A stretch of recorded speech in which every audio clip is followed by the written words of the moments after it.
Donc, la repentance. De quoi devons-nous nous repentir? Dans Galates 5, verset 21, d'ailleurs 19, c'est-à-dire à 21, l'apôtre Paul en énumère, et non, je n'ai pas mis le passage pour le PowerPoint, s'il l'a trouvé, c'est parce qu'il est rapide, mais c'est ça, mais on va le lire tout le monde ici. Donc, Galates 5, 19. Or, les œuvres de la chair sont manifestes, ce sont l'impudicité, l'impureté, la dissolution, l'idolâtrie, la magie, les inimitiés, les querelles, les jalousies, les animosités, les disputes, les divisions, les sectes, l'envie, l'ivrognerie, les excès de table et les choses semblables. Je vous dis d'avance, comme je l'ai déjà dit, que ceux qui commettent de telles choses n'hériteront point le royaume de Dieu. Merci, Jésus, pour ta parole. Amen. Si tu te lèves pour quitter parce que cette parole est trop dure, ou si tu fermes la vidéo parce que tu ne veux pas en entendre plus, sache que tu ne suis pas le Seigneur Jésus. Amen. C'est là. Et on va s'arrêter un peu plus loin sur ce passage. Donc, la repentance. Voilà, vraiment d'une manière détaillée, et c'est aussi reflété ailleurs dans le Nouveau Testament et de la Bible entière de tel péché que le chrétien ne doit pas y participer. Pas du tout. On doit se repentir de ces choses. Amen. Nous ne sommes pas parfaits, cependant. Amen. Que les parfaits lèvent la main. Mais Paul, ce n'est pas pour rien qu'il a partagé, qu'il a dit ceci et que cela est dans les Écritures aujourd'hui. Donc, lorsque nous venons au Seigneur, nous devons calculer le prix. Sommes-nous prêts à suivre le Seigneur? Sommes-nous prêts à mettre la main à la charrue sans regarder en arrière? Calculer le prix. Si on ne calcule pas le prix, on risque d'abandonner un chemin et on est la risée des hommes. Deuxièmement, on a besoin du Saint-Esprit pour pouvoir bâtir la tour, pour pouvoir mener une vie chrétienne qui honore Dieu. Amen? Donc, soyons pas des légalistes, c'est-à-dire juste d'entendre et ne pas prendre les ressources que Jésus nous donne. Et la plus grande des ressources, bien, il y en a deux, le Saint-Esprit et sa parole qui ne se contredit jamais. Amen? Nous avons aussi la parole de Dieu qui se compare à une semence et qui doit tomber dans un cœur bien préparé. Et c'est nous qui devons préparer nos cœurs pour recevoir de la part du Seigneur. Amen. Et lorsque cette parole germe et porte du fruit dans nos cœurs, ce n'est pas selon nos propres forces, mais selon la force du Seigneur. Amen. Sa parole, elle est puissante. Et il faut la foi.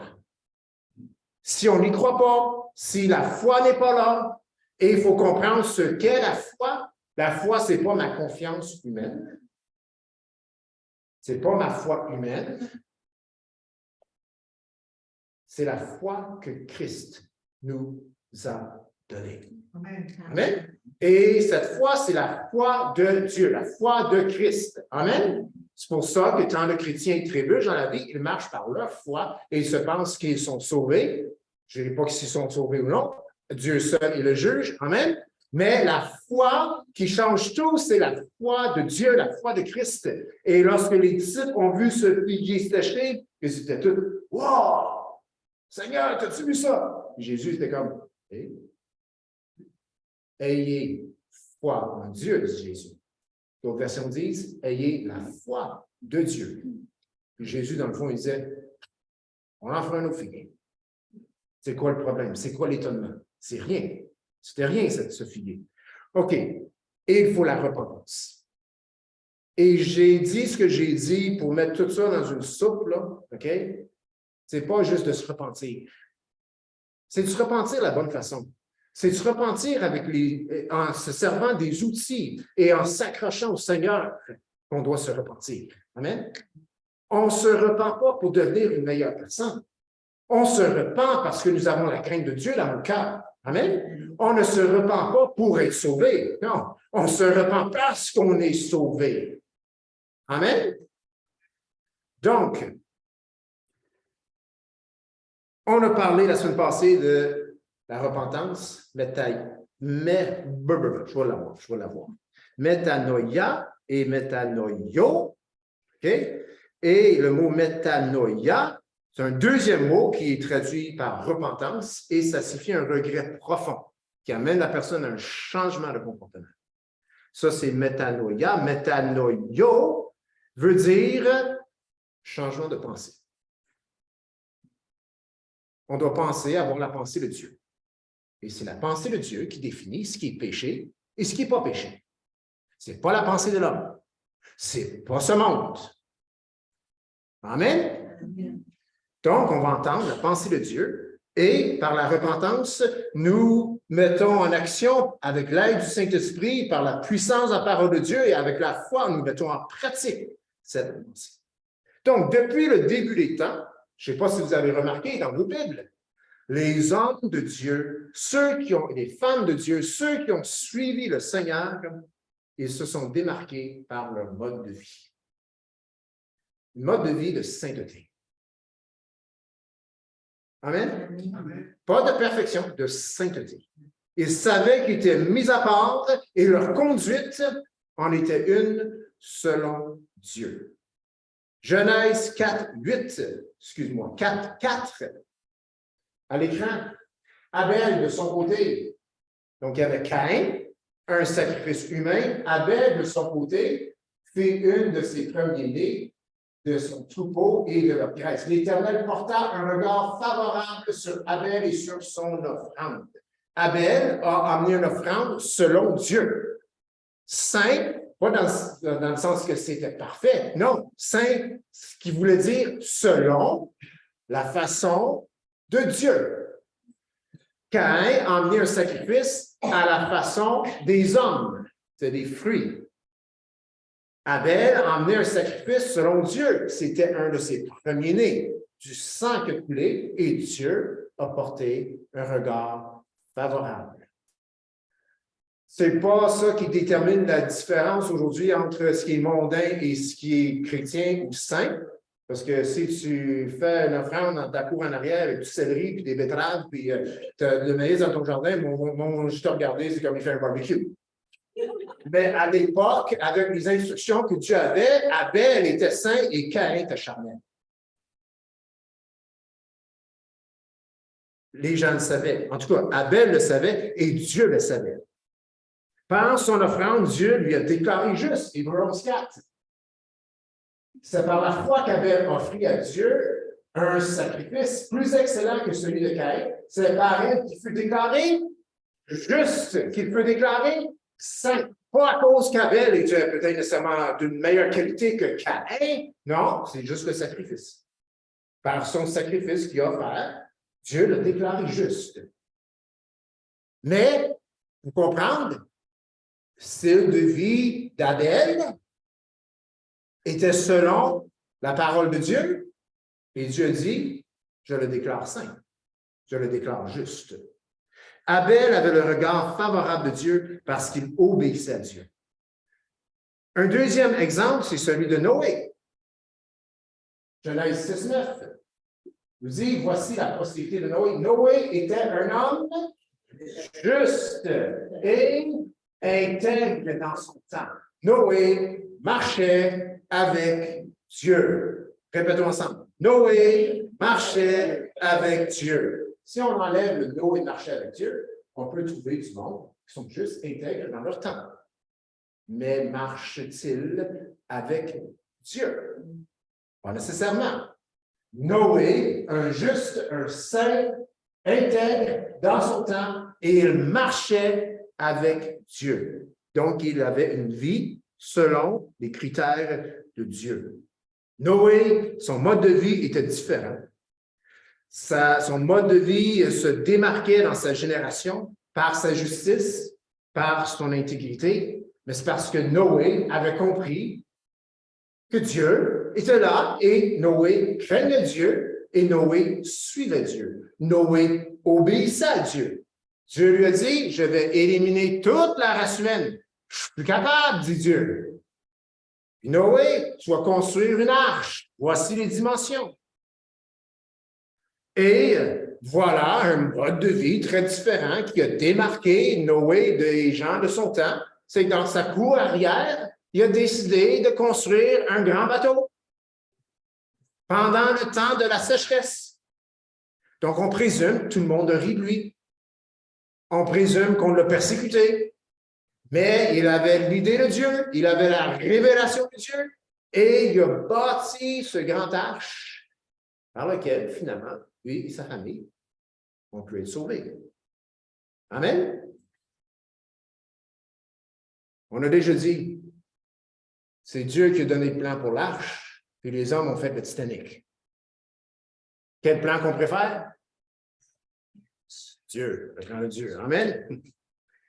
OK, donc il a eu le privilège d'être sauvé, lui et toute sa famille. Par son arche, Noé a même condamné le monde. Par la façon de vivre de Noé, il a condamné le monde. Ça veut dire quoi qu'il a condamné le monde? Il leur a prêché la justice. Il leur a dit, repentez-vous en quelque sorte. Et ils ne l'ont pas fait. Il a dit, reconnaissez que Dieu est là et Dieu nous appelle à autre chose que ce que nous faisons.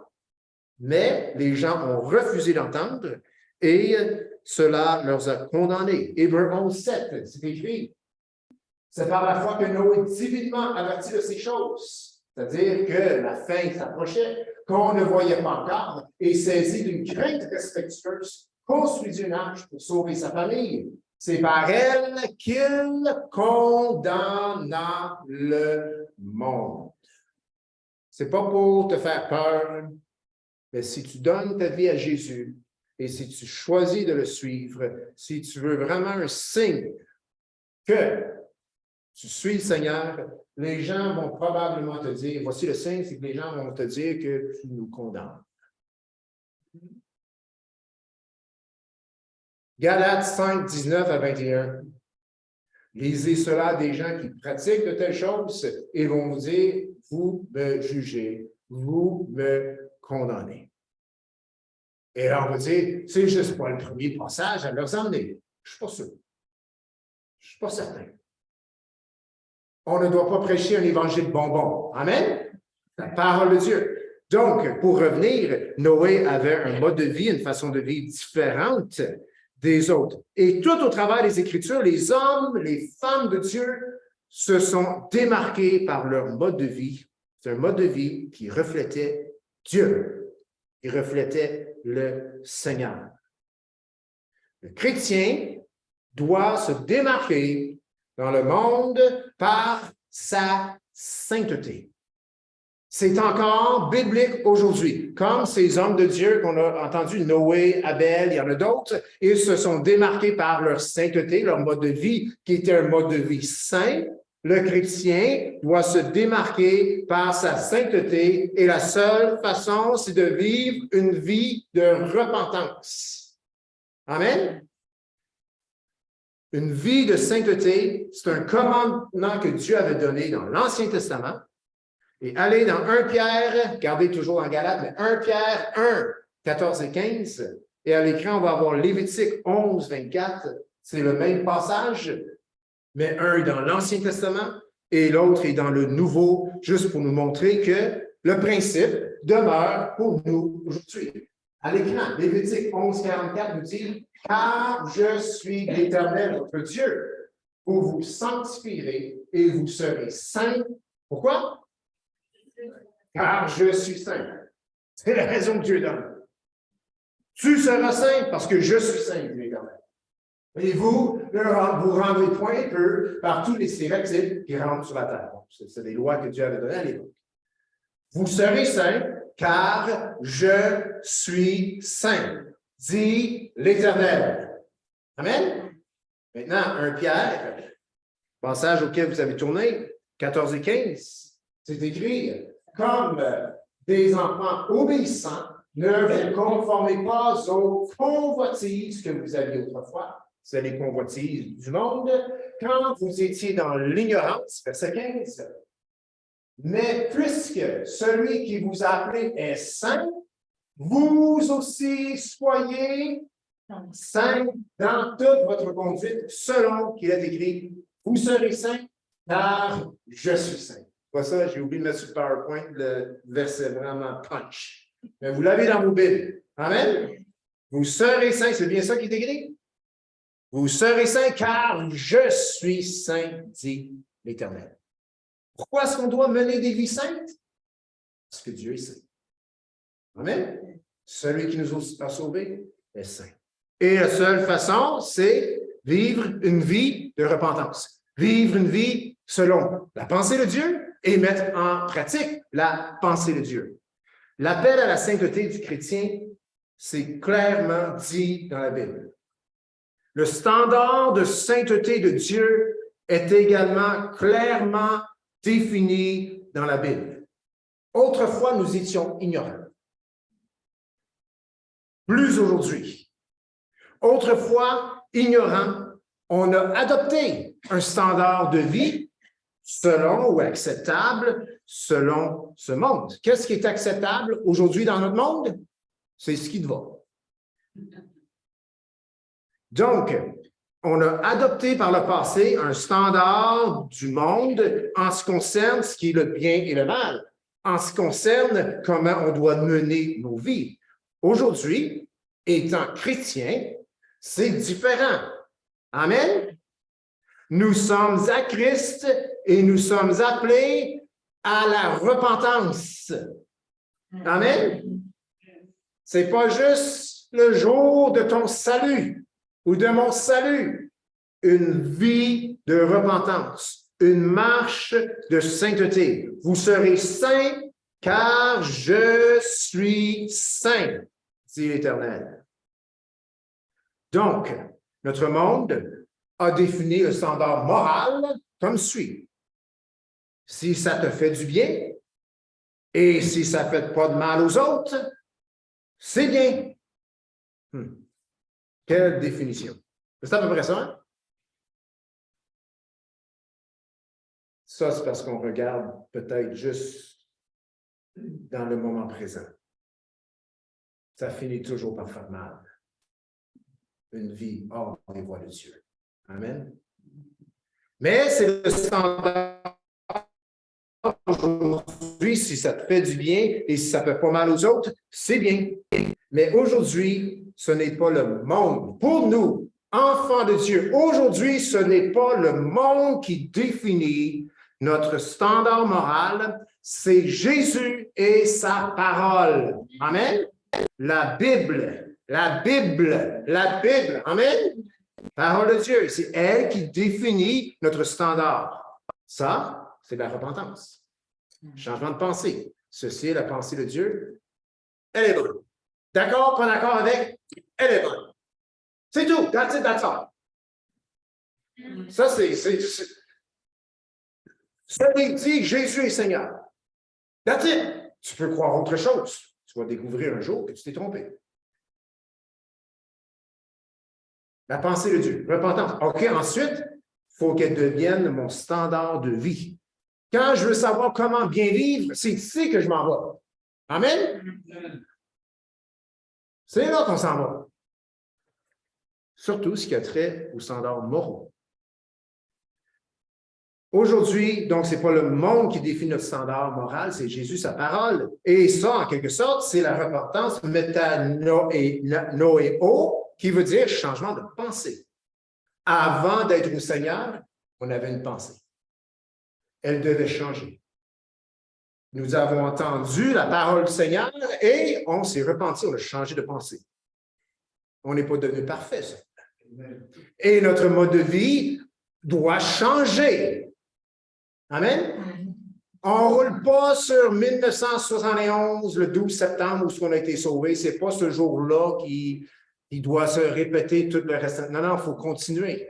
Amen? Il faut grandir dans le Seigneur. Il faut grandir dans ses voies. Donc, dans les paragraphes qui suivent, dans les phases qui suivent, nous allons découvrir le standard de Dieu, qui est toujours le même aujourd'hui. le standard de Dieu est le même aujourd'hui que depuis le début des temps. Amen? C'est le même. Ça n'a pas changé. Dieu n'a pas changé. Merci. Dieu n'a pas changé. Amen. Yes. Le standard de vie, elle est très différent. Le standard de vie est très différent de celui du monde. N'oublions pas que nous avons la parole de Dieu et que cette parole est une parole incorruptible. 1 Pierre 1,23, parole incorruptible. Pense à l'écran? Yes. Vous avez été originé non par une semence corruptible, mais par une semence incorruptible, la parole vivante et permanente de Dieu. Donc, nous avons cette parole. Et cette parole a le pouvoir de créer en nous la foi de Dieu. C'est sa parole. La foi vient de... On entend, et ce qu'on entend vient de parole de Dieu, Romains 10, 17. Donc, juste avant de vous montrer le standard de Dieu, rappelez-vous de cela. Dieu ne change pas, son standard n'a pas changé. Nous avons sa parole qui est une semence incorruptible qui doit être semée dans nos vies et elle a le pouvoir de créer la foi de Dieu en nous pour que nous puissions faire ce que nous avons dit était littéralement impossible. Le standard de Dieu, on va l'entendre, mais on va dire c'est impossible. Mais ce n'est pas vrai.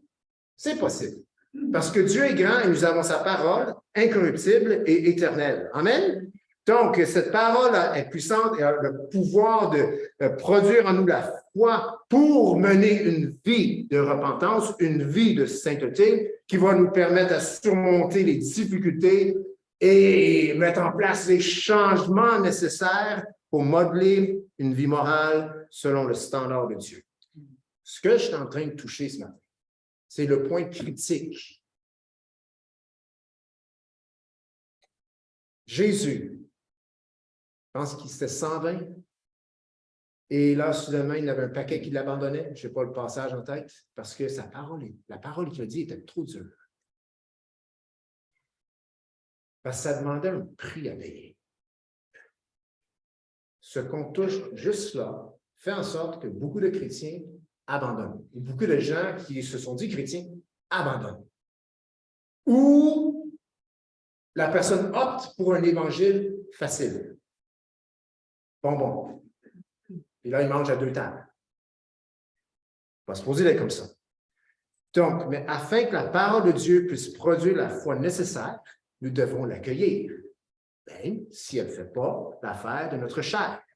On doit l'accueillir dans notre cœur et rester ouvert à ce que la parole de Dieu puisse faire en sorte que nous ayons une vie selon le standard de Dieu. On a placé l'horloge, puis gloire à Dieu, je la vois ça. Quand elle est en haut, la lumière, je ne pouvais pas la voir. Donc, on a le temps pour finir ce matin. Oui, il est caché, il est dans le console, il est caché. OK. Qu'as-tu besoin de délaisser? C'est ça la question.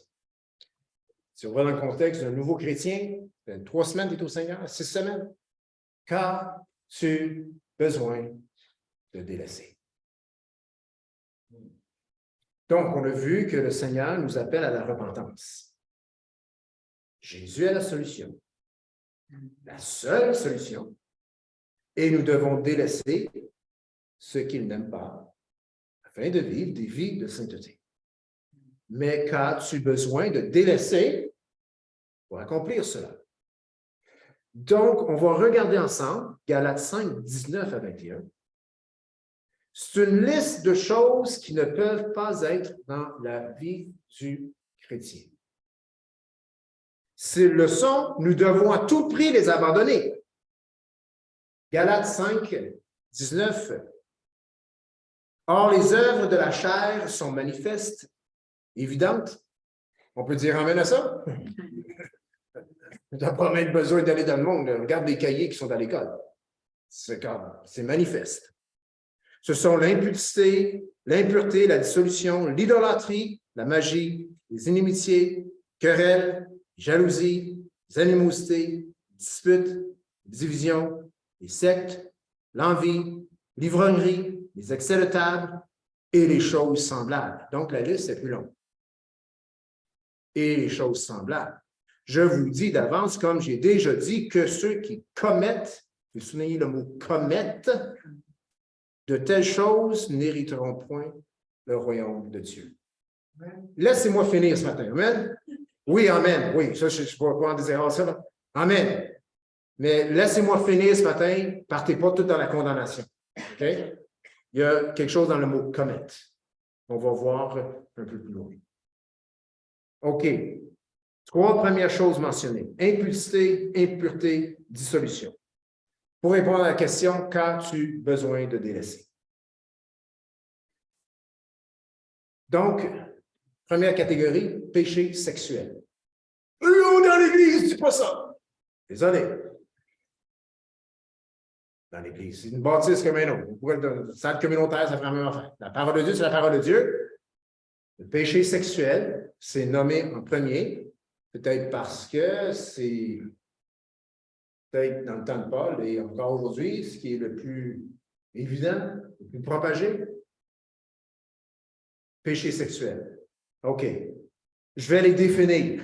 Je vais les expliquer rapidement. Ça peut choquer. C'est la parole de Dieu. Ces 3 termes touchent le domaine du péché sexuel. D'autres versions, telles que la Bible seconde, nomment ces 3 premières choses en disant inconduite sexuelle, impureté, débauche. C'est des synonymes, mais quand on va chercher plusieurs versions, on a une meilleure idée de ce que les mots veulent dire. Donc, l'inconduite sexuelle, qu'est-ce que ça comprend? Eh bien, voici ce que dit la parole de Dieu. Premièrement, l'inconduite sexuelle comprend toute forme de sexualité à l'extérieur du mariage. Amen? L'inconduite sexuelle implique toute forme de sexualité à l'extérieur du mariage. Et je dois préciser, le mariage composé exclusivement d'un homme et d'une femme. Amen? Je dois même préciser, à leur naissance, selon leur génétique. Non, mais c'est le monde dans lequel on vit aujourd'hui. OK? Donc, toute forme de sexualité à l'extérieur d'un mariage entre un homme et une femme biologique née de cette façon, eh bien, toute forme de sexualité à l'extérieur de ça, c'est l'impureté, c'est le péché. C'est un péché. À l'intérieur d'un mariage, donc il y a le principe ici de sainteté, d'exclusivité, qui sont des principes de Dieu, qui sont la pensée de Dieu, et la sexualité, c'est même une bonne chose dans cet encadrement. Donc, l'inconduite sexuelle comprend toute forme de sexualité à l'extérieur du mariage et d'un mariage qui est composé exclusivement d'un homme et d'une femme. Toute relation conjugale homosexuelle doit être délaissée. Toute relation homosexuelle conjugale doit être délaissée, peu importe ce que dit l'État. C'est la parole de Dieu qui définit le standard moral. Amen? Donc, Amen. Amen. Yes. Merci, je ne suis pas tout seul. Amen. C'est la parole de Dieu, puis Dieu est avec nous. Amen? Toute relation et puis, ce n'est pas avec un sentiment de haine ou de jugement. Non, c'est ce que la parole de Dieu dit. Je peux même dire, c'est dit avec amour. Oui, conviction, parce que si on ne dit pas blanc sur noir, on nous dit qu'on a dit d'autres choses. Donc, les conjoints de fait. Quand on décide des conjoints de fait, tu cohabites. La personne, 2 personnes, un homme et une femme cohabitent. Un homme, une femme, tels qu'à leur naissance, cohabitent, mais ne sont pas dans les liens du mariage. Eh bien, que devrait-il faire? Bien, toute relation conjointe de fait, eh bien, ces gens doivent chercher la direction de la part de Dieu et pour savoir quoi faire, Et avant de chercher même, il devrait délaisser ou se séparer pour chercher la face de Dieu. Est-ce qu'on se marie ou non? Conjoint de fait, c'est un principe de ce monde. Puis dans le fond, c'est une relation sans engagement, quoi, qu'on peut délaisser, mais qui veut non, selon notre société, devenir un standard de mariage. Mais néanmoins, la Bible dit mariez-vous. Amen? Devant Dieu, devant les hommes, devant l'Église, c'est important. C'est important, le mariage biblique, selon Dieu, selon Genèse 2 et 3, c'est important. Amen? C'est le seul mariage qui existe. Donc, les conjoints de fait doivent chercher la direction de la part de Dieu et doivent avant même cela délaisser ou se séparer pour chercher la face de Dieu. Toute activité sexuelle entre un homme et une femme doit être délaissée tant que le couple n'est pas uni devant Dieu. Amen? Et les hommes, devant Dieu et les hommes dans les liens du mariage. OK. Ce qui concerne l'impureté. C'est bien écrit. Impudicité, impureté. C'est quoi impureté? On vient de définir impudicité. Impureté, c'est quoi? Impureté, c'est dans le fond tout ce qui est à caractère sexuel, utilisé à l'extérieur des limites que Dieu a déterminées. Quand nous faisons ça, cette chose morale devient impure. Les films. Il y en a-tu des connotations sexuelles dans les films? Pas besoin d'en écouter un pour bien long. Ils sont pas mal, je pense, tous pareils. Je pense parce qu'on n'écoute pas Hollywood. OK? Si on écoute des films, c'est sur Pureflix. Puis, malheureusement, même des chrétiens me disent que c'est des films de basse gamme. Pas intéressant. Au moins, il y a un standard moral qui est appliqué. Parce que pour être franc, Hollywood, c'est pas Hollywood, hein?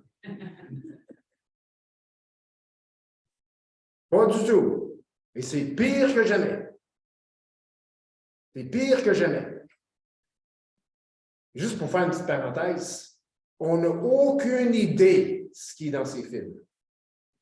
Mais entendre puis voir des fois des images ou pas des personnages, mais des bêtes qui sont sur ces choses-là, ça me fait penser à ce qui est dans la Genèse. Tu sais, quand les femmes, les anges, pas les anges, mais les fils de Dieu ont pris plaisir aux femmes, puis ça crée des géants, puis de toutes sortes de choses, on dirait qu'on voit ça dans les films. Et c'est très possible. Parce que ce n'est pas le Saint-Esprit qui gère Hollywood.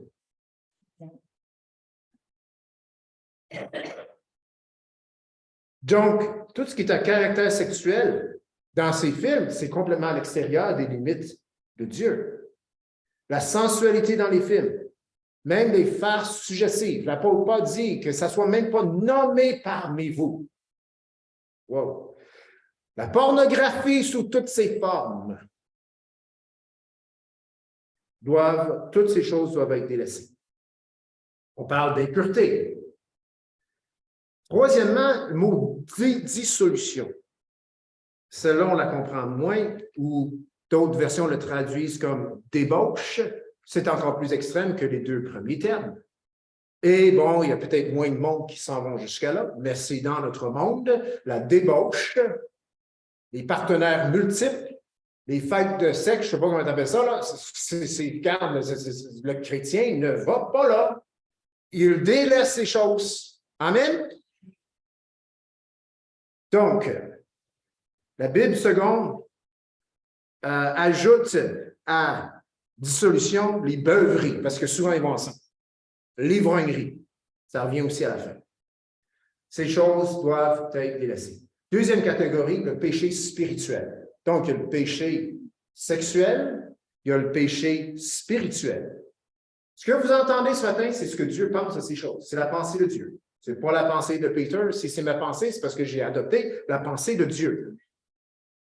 Péché spirituel. Il y a l'idolâtrie, la magie, les inimitiés. OK, l'idolâtrie. Tout dévouement qui tend vers la vénération d'une personne, que cette personne soit représentée par une statue ou non, ou que cette personne soit une autre personne, ou que cette chose soit une personne invisible autre que Dieu, eh bien, ça rentre, lorsqu'il y a la vénération, eh bien, ça rentre dans le domaine de l'idolâtrie. Il y a la magie, toute forme de magie, blanche ou noire. Blanche, c'est la magie qui fait des bonnes choses. Noire, c'est la magie qui fait des méchantes choses. C'est la seule différence. Les deux, c'est géré par le diable.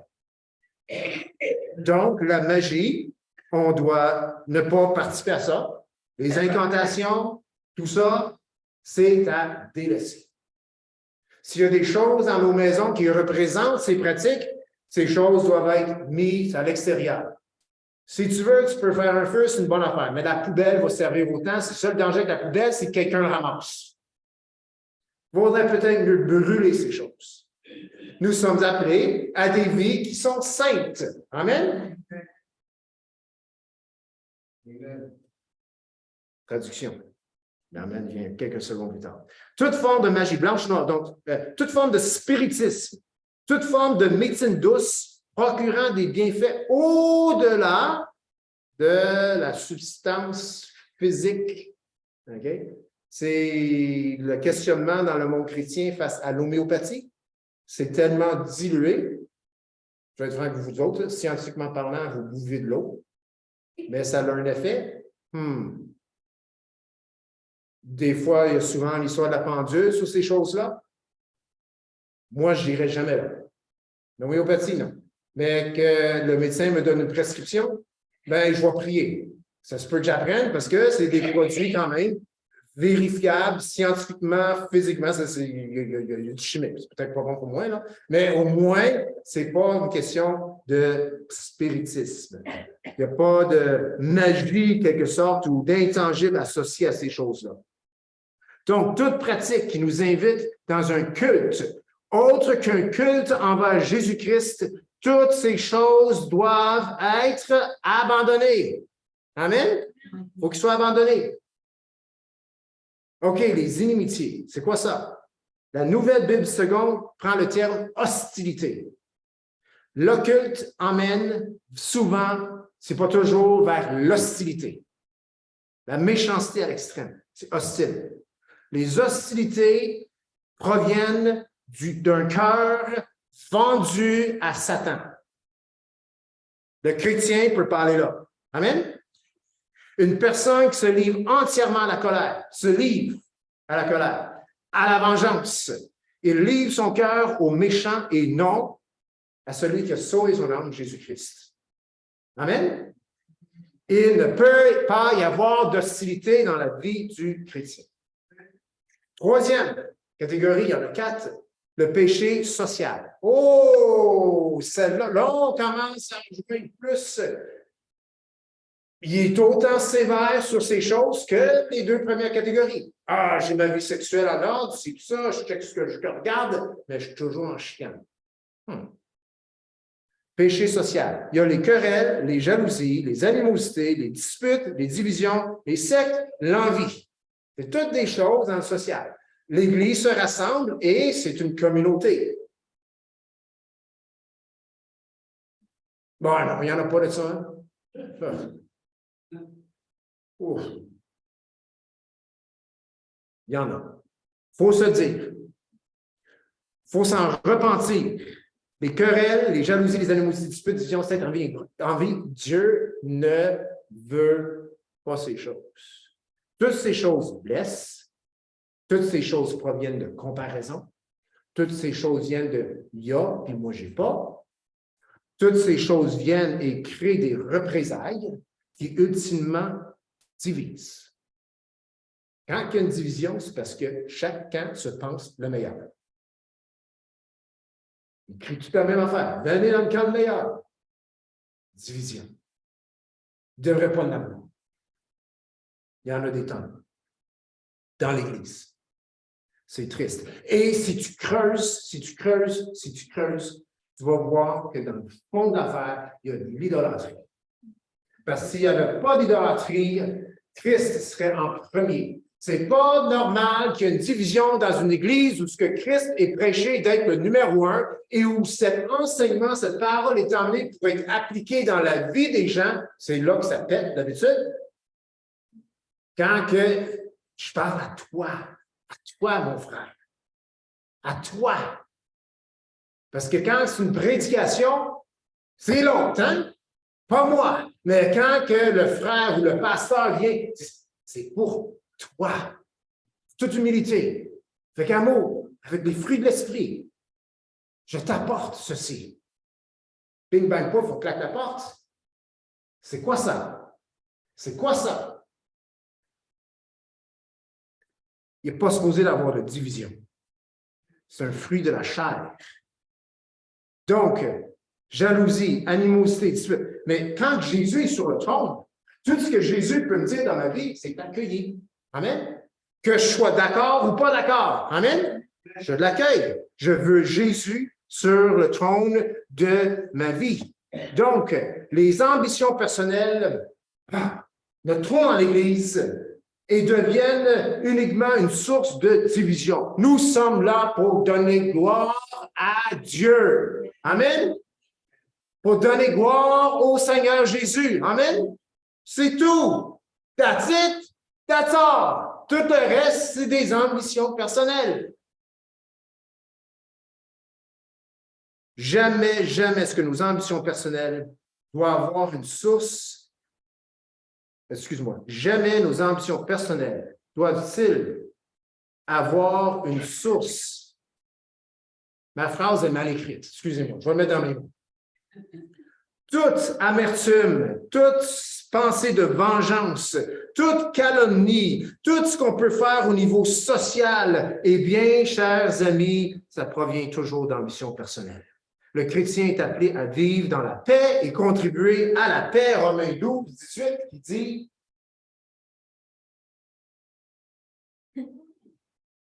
plus que ça.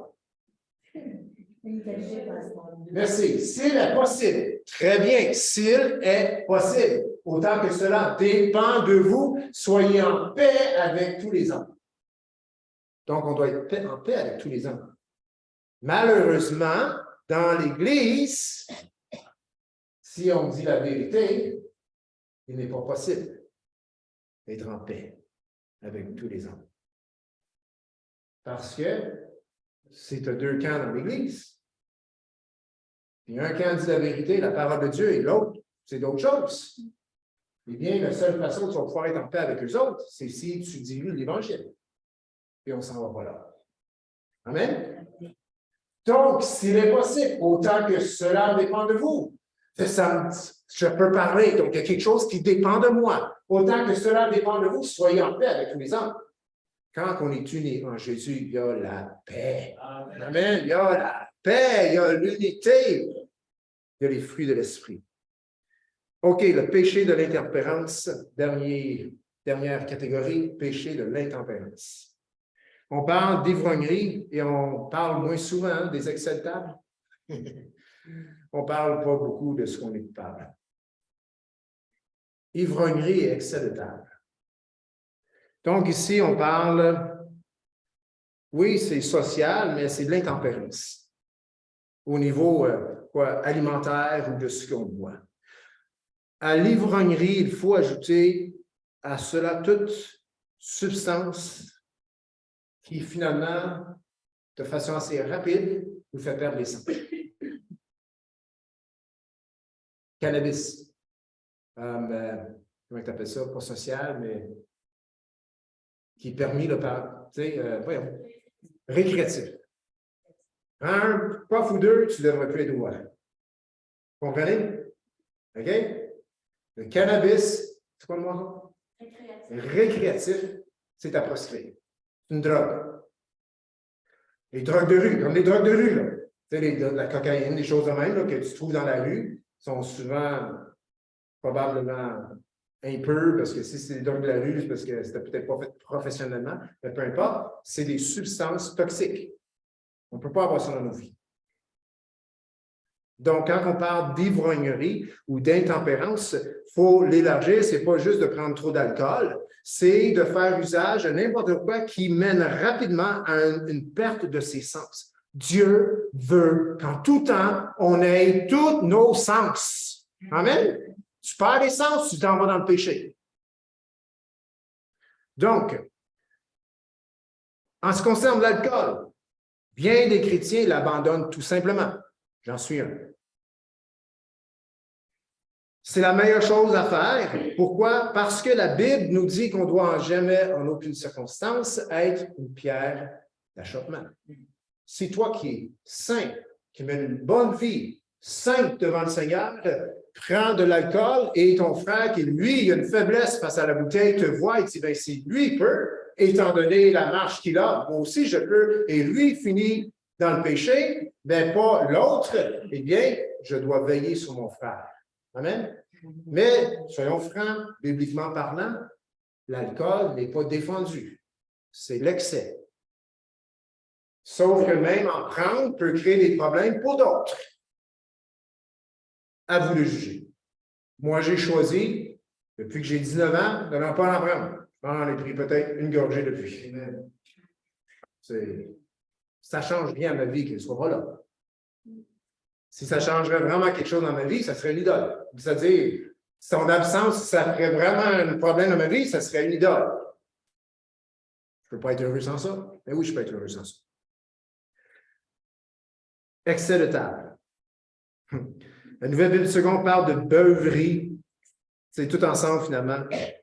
Il semblerait que dans le temps, les excès de table, c'est, dans le fond, tu bourrais tellement la fraise, la bouche, que tu finissais des vomisseurs. Je ne sais pas pourquoi quelqu'un voudrait faire ça, là. Mais des excès de table. Mais on est appelé à la tempérance. Trop, c'est pas bien non plus. Disons que, et là, c'est la sagesse de Peter qui parle, ce qu'on a besoin, puis peut-être un peu plus, parce que ça goûte bon. Amen? Ça devrait être ça. Tu sais? On n'est pas venu au monde pour manger. On mange pour se nourrir et pour être en santé. Amen? On ne mange pas pour un passe-temps. Donc, les excès de table. Socialement parlant, moins jugé aujourd'hui, la parole de Dieu l'énumère dans cette catégorie de choses à abandonner. OK.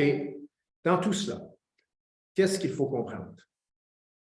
Il faut comprendre le mot que vous avez souligné tantôt, commettre.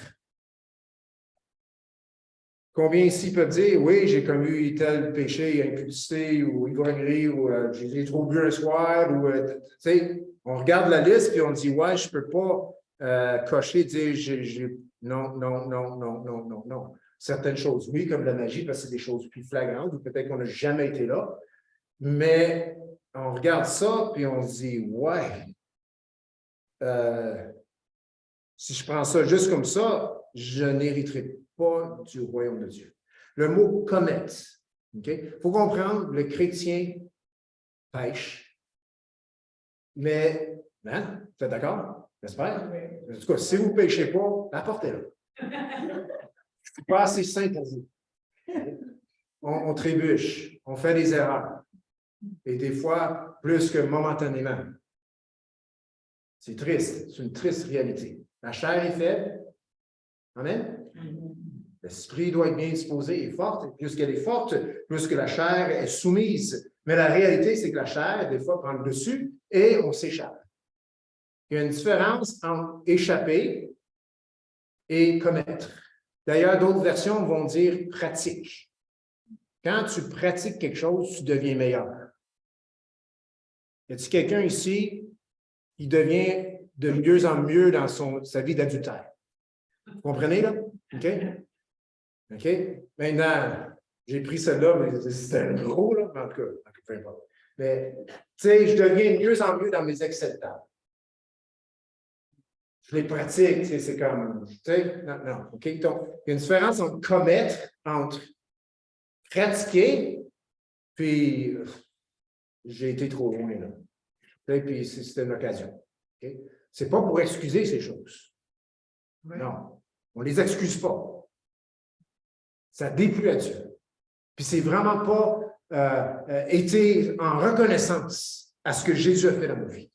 Le party de Noël, là, où on a trop pris, là, puis on a perdu un peu l'essence, assez que ma femme a dû conduire pour revenir à la maison, on a été trop loin. Mauvais exemple. Ce n'est pas ce que le Seigneur voulait. Mais ça ne veut pas dire que tu es à l'extérieur du royaume de Dieu. Vous comprenez? Aller sur une big party, c'est une autre histoire. Commettre, pratiquer, au lieu de trébucher, il y a une différence. Amen? Mais prenons garde quand nous trébuchons. Car trébucher peut devenir une pratique. Trébucher peut devenir une pratique. Et sans nommer de nom, il va savoir de qui je parle. Je n'aimerais pas de nom parce qu'il y a une vidéo. J'avais été chez quelqu'un une fois avec une bouteille. Et la bouteille, c'était un mou de pomme, donc sans alcool, c'est un pétillant. Et puis, on m'a demandé de le laisser dehors parce que ça a la forme d'une bouteille d'alcool. Et la personne avait eu des problèmes d'alcool dans le passé. C'est un chrétien. Il dit, regarde, moi, c'est là que j'ai tracé la ligne. Et je respecte ça. La bouteille est restée dehors, sans aucune offense. Sans aucune offense. Il veut honorer Dieu. Amen? Amen. Donc, les excès de table, les beuveries, c'est quand ça devient une pratique. Et faisons attention quand nous trébuchons. OK, donc Paul a bien dit ceux qui pratiquent de telles choses. Il a dit dans 1 Corinthiens 6,9 à l'écran, tournez pas, parce qu'on termine très bientôt, dans 3 minutes. 1 Corinthiens 6,9. Donc, juste pour comprendre dans le contexte biblique, soit ne savez-vous pas que les injustes n'hériteront point du royaume de Dieu? Donc, c'est dans le même sens. On a dans Galates 5, 21, ils n'hériteront pas le royaume de Dieu. Ne vous y trompez pas, ni les impudiques, ni les idolâtres, ni les adultères. Et dans la nouvelle Bible seconde, donc pas dans la conventionnelle que j'ai ici ou à l'écran, parce qu'on n'a pas la nouvelle Bible seconde dans l'ordinateur, c'est écrit « Ne vous égarez pas, ce ne sont pas ceux qui se livrent à l'inconduite sexuelle, à l'idolâtrie. » Il y a une différence entre se livrer et trébucher. Quand tu te livres, tu vends ton cœur à ce péché. Tu t'y abandonnes. Non, non, on s'abandonne à Dieu. Amen? Donc, Paul a dit, ceux qui se livrent à ces choses, eh bien, n'hériteront pas du royaume de Dieu. Donc, allons pas dans la condamnation. Oh, parce que j'ai fait celle-là hier, je suis exclu, j'ai perdu mon salut. Wow. Et il n'y a aucune condamnation pour ceux qui sont en Jésus-Christ. Amen? Romains 8:1. Christ est notre justice. Si je trébuche et je perds mon salut, Christ n'a jamais été ma justice. Mais il est ma justice. Il est ma sagesse. Il est ma sanctification. Il est ma rédemption. Amen? Et ça, en comprenant cela, ça me propulse sur le chemin qu'il veut que je prenne, le chemin de sainteté. Donc, il faut comprendre que tomber ou se livrer, eh bien, il y a une différence entre tomber et se livrer, il y a une différence entre faire occasionnellement et commettre, eh bien, c'est des choses différentes. Galates 5, 19 à 21, c'est ceux qui se livrent à ces choses, ceux qui commettent ces choses. Mais peut-être que c'était des habitudes dans ta vie, et peut-être jusqu'à ce jour, parce que tu viens de rencontrer Jésus. Mais la parole de Dieu te dit qu'est-ce qu'il y en a. Il veut tout simplement que tu délaisses ces choses. Donc, on doit en tout temps être sur nos gardes. Amen. En tout temps, être sur nos gardes. Plus que jamais aujourd'hui avec l'Internet. Nous devons être sur nos gardes. Il ne faut pas se rendre esclave du péché. Paul a été très clair dans Galates. Tout commence lorsque nous sommes tentés, lorsqu'on trébuche. Donc, lorsqu'on trébuche, on doit prendre garde. Et le diable vient. Et c'est là où il faut prendre garde. C'est là le point critique. Jésus a tout fait pour toi. Si tu te relâches un petit peu, c'est pas plus grave que ça. Et c'est là que Paul dit, Nous sommes appelés à la liberté. Ne prenons pas cette liberté comme prétexte ou excuse de pouvoir se permettre des choses qui ne plaisent pas à Dieu. Mais quand la pensée vient, puis ça ne vient pas du Saint-Esprit, ça vient du monde des ténèbres, drette là, redresse-toi, tu es en train de voir quelque chose ou penser à quelque chose qui ne devrait pas être là. Amen? Et on est dehors. Galates 5,13, frères, vous avez été appelés à la liberté. Gloire à Dieu. Amen. Amen. La liberté. Le diable dit que la liberté, c'est de faire ce qu'on veut, puis pécher abondamment. Non, non, non. On est appelés à la liberté seulement de faites part de cette liberté prétexte, une excuse, de vivre selon la chair. Mais rendez-vous par la charité salutaire les uns des autres. Hébreux 3, 7 et 8 dit, aujourd'hui, si vous entendez sa voix, n'endurcissez pas votre cœur. Trébuchez, retrébuchez, et là, ça va dans le sens d'une habitude, on s'endurcit le cœur. Notre cœur devient insensible à Dieu, au Saint-Esprit, à sa parole. Il ne faut pas aller là. Et pour vous encourager, Jacques 5, 19 à 20 dit, mes frères, si quelqu'un parmi vous s'est égaré loin de la vérité, ça sous-entend qu'il y a des gens qui ont entré dans des pratiques qu'ils ne devaient pas. Eh bien, on peut se repentir. Amen? Et qu'un autre lui ramène la preuve, on peut s'en repentir. Prochain verset. Qu'il sache que celui qui ramènera un pécheur de la voie où il s'était égaré sauvera l'âme de la mort et couvrira une multitude de péchés. Notre Dieu est bon. Amen. On va se lever ensemble. Juste terminer avec une prière, ensuite aller aux annonces. Donc, Seigneur Jésus, ce matin, on a entendu ta parole. Et selon les hommes, c'est une parole dure. Selon la chair, c'est une parole inappropriée ou peut-être aurait dû être dit dans un autre contexte. Le Seigneur, ta parole, c'est la parole. Amen. Et nous l'accueillons ce matin dans nos cœurs. Et je viens à l'encontre de toute influence de l'ennemi dans le cœur de qui que ce soit, en ce lieu, ou qui écoute la vidéo, qui prend offense à ta parole, Seigneur, à ce message, pour finalement en prendre offense, pour s'éloigner de la vérité. Non, je déclare que ces cœurs sont réceptifs à ce que ta parole dit, Seigneur, afin que cela puisse emmener tous et chacun vers une vie, Seigneur, de repentance. Ceux qui ont changé leur idée face au péché, c'est toi qui définis ce qui est bien, ce qui n'est pas bien, et aussi se tournent vers toi de ces mauvaises pratiques, afin, Seigneur, de vivre des vies saintes, des vies qui te plaisent. Ta parole nous dit, mes frères, par les compassions de Dieu, offrez vos corps comme un sacrifice vivant, saint, agréable, ce qui sera de votre part un culte raisonnable.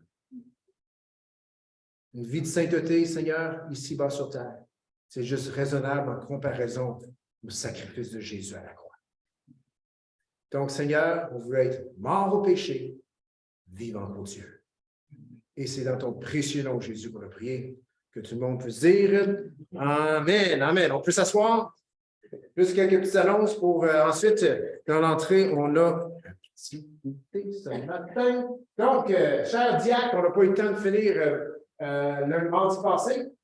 Donc, ajournement ce mardi à 19h sur Zoom.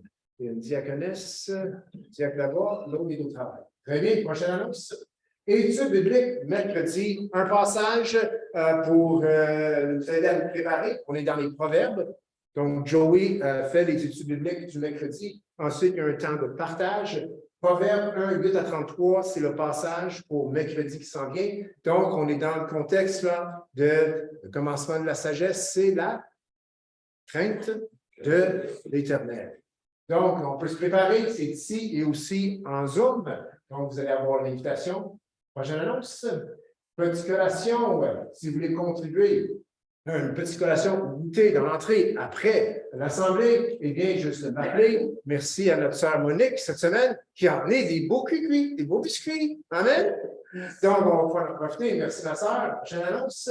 Rencontre Zoom vendredi à 19h. Invitation de tous. Ça, le chat, je ne sais pas ce qu'il fait là, mais ça me fait penser à Gilles Lacroix. Parce qu'il y a toujours son chat quelque part quand il est sur Zoom.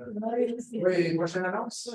Mercredi 14 juin, on a parlé la semaine passée de l'AFCC, Association des fermiers chrétiens du Canada. C'est un ministère d'évangélisation. Ils sont dans les événements, les festivals et ceci, dans un kiosque, et ils présentent le message de l'Évangile avec 5 couleurs. Donc, il y a une soirée de formation ici, à l'Église. Donc, ici, sur les lieux où on est, à l'Église et aussi sur Zoom. Il va y avoir des gens aussi d'autres églises qui vont peut-être se joindre à nous pour la formation parce que ce n'est pas selon une confession religieuse, c'est selon l'Évangile. Amen. Et on partage l'Évangile. Et la raison qu'on le fait, c'est parce que on a voulu faire peut-être quelque chose dans notre localité, mais avant de le faire dans notre localité et d'entrer dans toute l'organisation pour cela, eh bien, on a décidé de semer l'idée dans le cœur de l'Assemblée, voir comment que cela porterait du fruit pour participer finalement à un événement à Aylmer, la fin de semaine du 24, 25, 26, quelque chose de même, juin. Donc, c'est bientôt. Donc, la formation, c'est 14. On a des plages horaires à remplir avec d'autres gens qui ne sont pas ici à l'Église, mais qui sont dans d'autres églises pour cette fin de semaine-là. Si on voit que ça va bien, eh bien, on va voir si on ne peut pas peut-être entrer au Festival Twist ici à Saint-André ou un autre festival de la région. Parce que c'est important de partager la parole de Dieu. Amen. Pas juste dans un festival, dans un kiosque, à tous les jours. Amen. Comment entendront-ils si personne ne parle? Amen. C'est pas assez juste mes actions. Il y a aussi les paroles. C'est-tu derrière nous? Bonne semaine. Donc, il y a des biscuits, du café dans l'entrée. Bonne semaine à tous. Restez, partageons ensemble. Le Seigneur est avec nous. Oui, Massa, oui. Oui, si vous n'avez pas eu la chance de vous inscrire à ce qu'on vient de mentionner pour l'Association des fermiers chrétiens du Canada, Émilie est là pour vous servir et vous inscrire là, via notre ordinateur. Oui. Ceux qui se sont inscrits aussi, venez le voir parce qu'il faut qu'on choisisse vos plages horaires aussi. C'est bon. Excellent. Merci, Émilie. Bonne journée à tous. Bonne semaine.